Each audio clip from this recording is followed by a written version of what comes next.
ప్రేమించే అమ్మ నాన్న ఉన్నారా? నువ్వు నిజంగా భాగ్యవంతుడివి. ఈ రోజుల్లో పిల్లలను చంపేసే తల్లులు ఉన్నారు, చంపేసే తండ్రులు ఉన్నారు.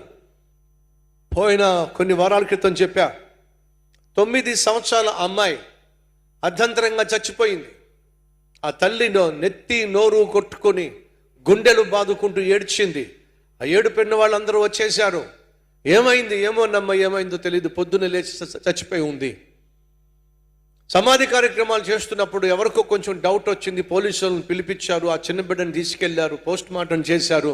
ఆ అమ్మాయి సహజ మరణం కాదు, ఎవరో చంపేశారు, పేక నులిమి మరీ చంపేశారు. పోలీసులు ఆ తల్లిని కూర్చోబెట్టారు, మాటలు పెట్టారు, వివరంగా కనుక్కున్నారు. తీరా చూస్తే అసలు విషయం బయటపడింది, ఆ తల్లే చంపేసింది.